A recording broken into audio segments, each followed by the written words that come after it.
Hey guys, tonight we're stepping away from those sparkling royal crowns and grand castles you usually picture in your history class.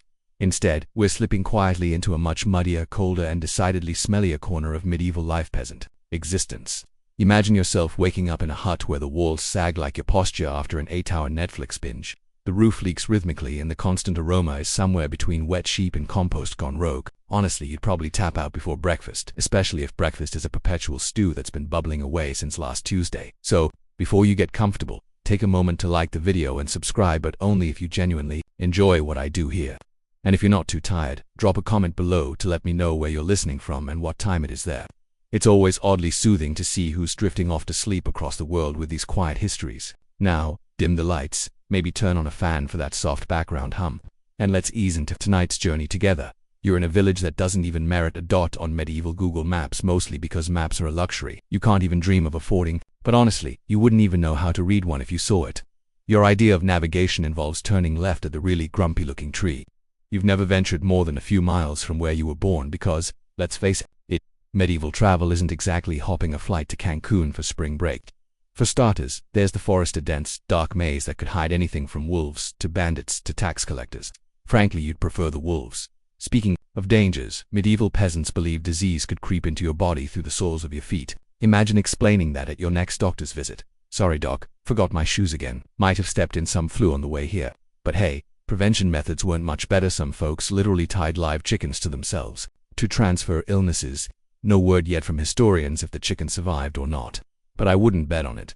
The center of your culinary world is pottage, a perpetually simmering stew filled with cabbage, leeks, and vague disappointment. Imagine your worst dining hall experience. Multiply it by about 10 and realize you're eating it every single day. Bread is also a staple, dark, heavy, and likely as nutritious as your calculus textbook. In desperate times, you grind tree bark to stretch out the flour. The bad news: historians debate exactly how digestible bark bread was. The good news: probably no worse than gluten-free options today. Each day you wake with the dawn and settle into routines dictated by seasons rather than clocks. Your job involves endless labor in fields that aren't yours. Every cabbage you plant belongs, technically, to a lord you've never met. You pay taxes in chickens and eggs, the medieval equivalent of Venmoing someone you barely know. Once in a while, the lord might give something back, like a feast day or a kind word muttered vaguely in your direction from horseback, but don't hold your breath. It's less thank you and more please don't revolt and burn down my slightly nicer house. Privacy isn't a medieval thing either. Your home is a single room filled with family, neighbors, and occasionally a goat who stares at you judgmentally when you oversleep. The fire at the center of your home isn't exactly cozy ambience, it's your heating, lighting, and cooking source combined. And trust me, medieval HVAC makes you appreciate central heating more than ever. You learn quickly to live with the smoke in your eyes, lungs, and clothes. Honestly, after a while, you barely notice it, though outsiders definitely do. Visitors aren't common, thankfully, because hospitality involves sacrificing scarce bread or ale. And besides, strangers often bring trouble, disease, or both. Your clothes are patched and repatched, and fashion isn't exactly trending in this corner of the Middle Ages. Think burlap chic, but you sleep fully dressed. Not because you're lazy though, no judgment here, but because removing layers in winter would be about as smart as leaving your window open in a snowstorm. Speaking of sleeping, your nights aren't exactly restful. Either medieval sleep is actually split into two distinct sessions, separated by an hour or so of quiet wakefulness, during which you might reflect, pray, or reconsider your life choices like eating bark bread. In between these sleep segments, you might have incredibly vivid dreams. People genuinely believed opened portals to other realms. Imagine waking up convinced you've had a prophetic dream about turnips, only to discover no one in your village can agree on what turnips symbolize. Medieval dream interpretation wasn't exactly standardized, though historians argue endlessly over whether anyone actually believed a broken tooth predicted death, or if it was just medieval clickbait. But despite all these hardships, there's something strangely comforting about your humble, dirt-floored existence. You know exactly where the roof leaks, you know exactly which chicken wanders too far, and you even know exactly how many potatoes you can hide from the tax collector without arousing suspicion. Sure, you won't find this kind of lifestyle featured in medieval fantasy series. The knights get all the glory, but your story, full of quiet endurance and subtle rebellions, is still worth telling. After all, knights and kings might write history, but you and your perpetually simmering stew truly live it. You don't know how long you've been walking. The snow is relentless now. It falls sideways, driven by a wind so cold it burns. Your cloak is stiff with ice, and your breath forms thick clouds that vanish almost instantly into the gray void. All sound is muffled. The world is cotton-wrapped and still, except for your footsteps, crunching through the deepening drifts. One step. Then another. Then another. You pass a tree bent under the weight of frost. Its branches are warped, skeletal. A crow sits motionless near the top, wings tucked tight, like it's just waiting for everything to end. And honestly, you get it. Because the cold isn't just in the air now, it's inside you. In your bones. Your thoughts. Your memories. This isn't the kind of snow that invites snowball fights and mulled wine. This is siege snow. Starvation snow. The kind that once buried entire villages so deep they weren't found until spring. And when they weren't the same. You crest a low hill and see it, a narrow pass between two cliffs, just wide enough for a cart. You've heard of this place. Locals call it Dead Man's Hollow. Cheerful. Legend says a group of pilgrims got caught here one winter long ago. The snow came faster than expected, blocked both exits. They tried to light fires. Huddled together. Shared what food they had. And when that ran out, well, they say the last body found had bite marks on the arms. Small ones. Like from a child. Of course, historians still argue whether that story's true. Some say it was invented to scare travelers. Others say the bones prove otherwise. Either way, no one builds fires in the hollow anymore. You don't plan to linger. You move quickly, head down, but the wind turns vicious, funneling through the narrow passage like a whip. You press against the cliff wall, shielding your face with your arm, snow blowing sideways like salt in your eyes. Then, snap. You slip. It's not dramatic. There's no scream, no cinematic tumble. Just a sudden shift of weight, a patch of hidden ice beneath the snow, and your legs shoot out from under you. You hit the ground hard. The breath rushes out of your lungs in a grunt, and for a second, the whole world pulses red behind your eyes. Pain blossoms in your shoulder, dull, throbbing. Not broken. But not right either. You lie there a moment, snow piling onto your body like dust on a forgotten book. And then you hear something. A distant sound, low, metallic, rhythmic. Clang. Clang. Clang. You sit up slowly. The sound gets louder. Not threatening. Just strange. Repetitive. You push to your feet, arm held close to your side, and limp toward the noise. Eventually, you find it. A small forge. Yes, a forge out here, in the middle of nowhere. A lean-to shack built into the side of the cliff, barely visible under the snow. Smoke curls faintly from a chimney. The metal door is open, heat spilling out in waves. And inside, an old man hammering red-hot iron.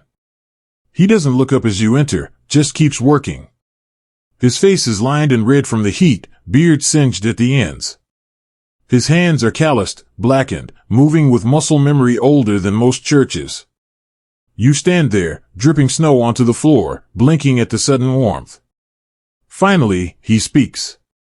You look like something the wolves spat out. You try to smile. It hurts. He jerks his chin toward the coals. Sit. Dry off. Don't touch anything. You obey. The heat is almost too much at first. Your fingers tingle painfully as feeling returns. Your wet clothes begin to steam. The man keeps hammering, a knife blade, maybe. Or a chisel. You can't tell. After a long silence, he asks, "What brings you through the hollow?" You shrug, then wince. Right. The shoulder. He grunts. Looking for work? You nod. Foolish time for it. You nod again. He doesn't offer food. Or his name. But he doesn't ask you to leave either. Instead, he tells a story, without pausing his hammering. Says he used to live in a village north of here. made horseshoes and hinges. One winter, the river froze solid. No one could reach them. Supplies ran out. People got creative. Boiled leather, bark soup, rats. Then came the fever. He doesn't say much about that part. Just that when the thaw came, he walked south alone. Built this place to be far away from people. Far away from the noise. The hunger. The things people become when the cold stays too long. They always talk about wolves, he mutters. But you know what's worse? You shake your head. He looks up, eyes hard. Desperate men. The forge crackles. You sit in silence, thinking about your shoulder, the old woman's stew, the snow piling outside. You think about hunger. And how it makes monsters of men. There's a reason winter myths always feature demons, witches, changelings. It's easier to blame the dark on magic than admit it's always lived in us. Eventually, the old man offers you a blanket. Sleep if you want. I'll keep the fire going. You lie down on the floor, sore and grateful. The forge glows beside you like a captured star. Outside, the snow howls. But inside, you're warm. And that, tonight, feels like a miracle.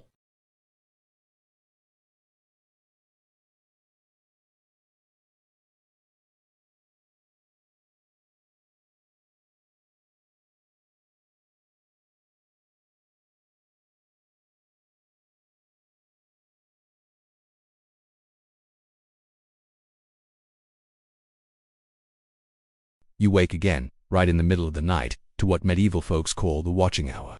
This isn't insomnia or that guilty moment when you realize you left the oven on. It's simply the medieval sleep cycle, split neatly into two halves, with an hour or so in between. Historians still argue about why medieval people slept this way. Though if you ask the chickens who live in your house, they'd probably say it's just revenge for being tied to sick people earlier. During this nightly interval, you're expected to do something quietly useful: pray, reflect, whisper, gossip, or contemplate life choices like why you keep eating stew that tastes like wet cardboard. But mostly, you stare into the darkness, listening to sounds you can't quite identify: animal shifting, a cough echoing through walls thin enough to transmit medieval Wi-Fi if it existed. You reassured yourself that noise was just the goat. Again, but honestly, deep down, you're not entirely sure. When sleep finally returns, dreams come vividly, so vividly. Medieval folks thought the midnight hour opened a door to other worlds. Last night, you dreamt about a talking pig giving you financial advice. The local dream interpreter, Tom again, obviously insists it's a good omen. You're skeptical, mostly because pigs probably don't know much about medieval economics. But, hey, in an age where the best financial plan is hiding grain from tax collectors, maybe a pig's advice is worth considering. Waking again at dawn. You're not exactly refreshed, more like slightly less tired. You rise slowly, stretching out muscles you didn't even know existed until medieval agriculture brutally introduced you to them. Heading outside, you're immediately confronted with reality. Your fence is collapsed overnight. Chickens are wandering freely, and the neighbor's goat is munching on your prized cabbage. You briefly consider medieval small claims court, but that involves talking to the Lord Steward, and frankly, you'd rather just fix the fence with some string and passive aggression. Speaking of fences, boundaries in your village aren't recorded. Officially, there's no land registry or notarized deed. Instead, property lines are described like a badly worded treasure map. Go past the sad-looking elm, then left where the ground gets squishy. Disputes over land ownership rarely escalate. Beyond shouting or mildly aggressive bread swapping, you once saw two neighbors arguing for days, angrily handing loaves back and forth, until both realized they'd forgotten what started the fight.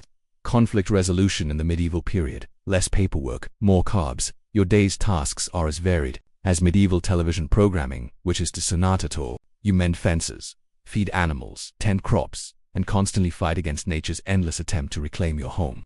Your house isn't exactly sturdy. It's a patchwork of mud, sticks, and optimism, held together mostly by stubbornness. Remember that leaky roof you keep ignoring. Medieval home improvement involves shoving more straw into holes and hoping gravity forgets you exist. Meals during the day remain repetitive. Lunch isn't Instagram-worthy. It's the morning stew reheated yet. Again, the culinary equivalent of hitting the snooze button repeatedly on taste buds. Dinner, yep, stew again, with maybe a slice of that bread you secretly suspect doubles as medieval drywall. Occasionally you might have cheese, dry, tangy, and tough enough to be used as a weapon in emergencies. And historians still can't agree whether medieval peasants actually enjoyed cheese this tough, or if it was simply editable despair. After eating, you wash dishes well. Wash might be generous. Medieval hygiene isn't exactly sparkling clean. Your pots are wiped down occasionally, rarely scrubbed, and certainly never sanitized. You comfort yourself by recalling that germs haven't been discovered yet, and if you can't see it, it can't hurt you, right? Spoiler alert, wrong nevertheless. You push these thoughts aside and tell yourself the stew's unique flavor is just character-building. Afternoon work continues, this time in the Lord's fields again, because feudalism means his grain is more important than your free time. You pull weeds, plow fields, and dream vaguely about life beyond your village, though honestly, your imagination doesn't extend far beyond a place with fewer chickens in your bed. You've heard tales of cities, buildings taller than 3 huts stacked together, filled with spices, markets, and people who don't smell exclusively of mud and manure.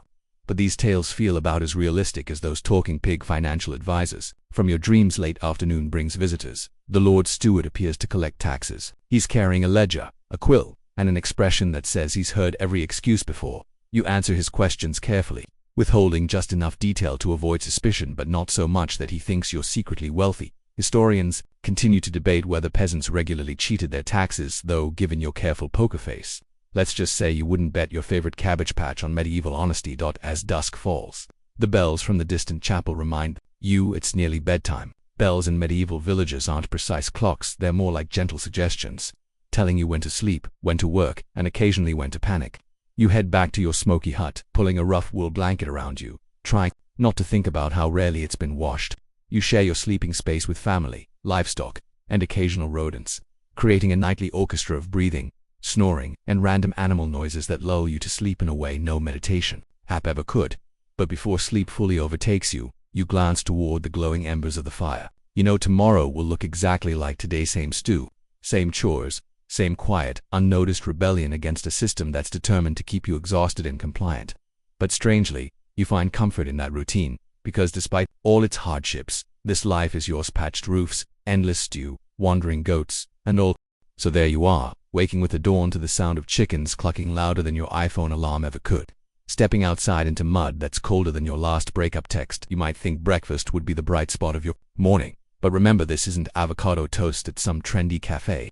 Your morning meal is likely yesterday's leftover stew reheated for the 1000th time, with a chunk of that dense bread that could double as home defense in a pinch. You savor every bite, not because it's tasty, it's absolutely not, but because you've learned gratitude from constant hunger. After this gourmet breakfast, you head out to the fields. They're not your fields, mind you, they're the Lord's. A guy whose sole qualification for power was being born in a slightly better house than yours. You're stuck doing what's known as corvée labor, unpaid work owed to your feudal landlord. Think of it like unpaid overtime, except your boss literally owns the ground beneath your feet. Historians still debate how willingly peasants did this work, but if you ask me, enthusiasm probably ranked somewhere between dental surgery and stepping on Legos. Speaking of lords, let's talk medieval taxes. Unlike today, you can't file these online at 11:58 p.m. while panic drinking coffee. You pay your taxes in grain, chickens, or sometimes eggs. Imagine walking into the IRS with a basket of eggs and hoping that settles your student loans. And if you thought modern fees were outrageous, wait until you hear about the medieval fee structure. Want to get married? There's a fee. Want to inherit your dad's farm? Yep, another fee. Want to move to a neighboring village to escape fees? Ironically, you guessed it, there's a fee for that too. But it isn't all bad. The Lord is supposed to offer protection. In theory, if bandits or neighboring nobles attack, he'll defend you, though if we're being honest, his help often arrives slower than a dial-up modem. Still, you'd rather have a slow lord than none at all, because traveling on medieval roads alone is about as safe as skydiving without a parachute. Bandits aren't the romantic Robin Hood types either. They're more like medieval muggers who prefer their victims clueless, alone, and carrying chickens as currency.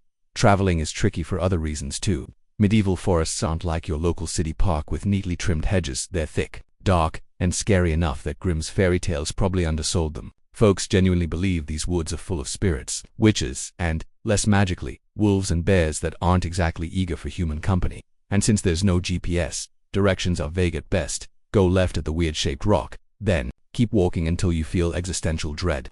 Now, if you do venture beyond your village, perhaps on pilgrimage, you'd quickly find the outside world shockingly unfamiliar. Languages shift so rapidly village to village that asking for directions might get you blank stares or suspicious glares. Dialects vary more wildly than opinions in a YouTube comments section. Even simple customs can trip you up.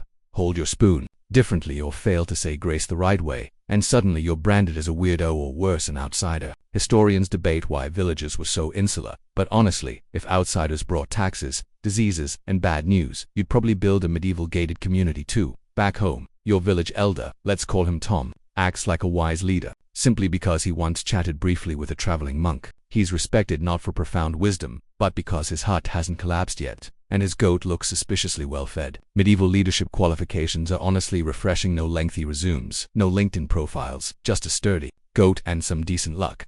Social life in your village revolves around feast days, when everyone gathers for a slightly better version of your daily stew and enough weak ale to make you forget the stew tastes exactly the same. There's no tavern or inn, but that doesn't stop gossip from spreading faster than a celebrity scandal on Twitter. Marriages, fights, scandals, everyone knows everything, and privacy is as mythical as dragons or affordable healthcare. Feasts also mark the passing of time. You don't count years, exactly, you count harvests, specifically the bad ones and the slightly less bad ones. You reminisce like, ah yes, the harvest of the rotten rye, that was a classic. Seasons blur into one another, winter stretching into a spring that's wetter than your leaking roof. Calendars are unnecessary when you're aching bones, and the slow descent of the sun are your daily reminders of time passing. As evening approaches, the stew pot is still bubbling, the bread is still heavy, and you still haven't found a better recipe. After hundreds of years of experimentation, medieval cuisine honestly feels like an endless cooking show. Challenge: make something edible using only mud, roots, and desperation. The good news: occasionally, someone trades a handful of pepper or cinnamon into your village. Spice is valuable enough to cause genuine excitement and mild hysteria. The bad news: you'll use them sparingly enough that historians might one day discover your kitchen and assume spices were purely ceremonial. As darkness settles in, there's no artificial light to flick on, no cozy candles lighting your space. Candles are for rich people or emergencies involving childbirth or plague. Instead, you rely on a dim fire in the hearth, whose smoke permanently scents your clothes like a medieval cologne. You climb into bed fully dressed, alongside family, neighbors, and maybe even that judgmental goat from earlier privacy. You wish your single-room home is more crowded than a Black Friday sale. But despite the cramped quarters, there's something comforting about hearing the breathing of your loved ones at night.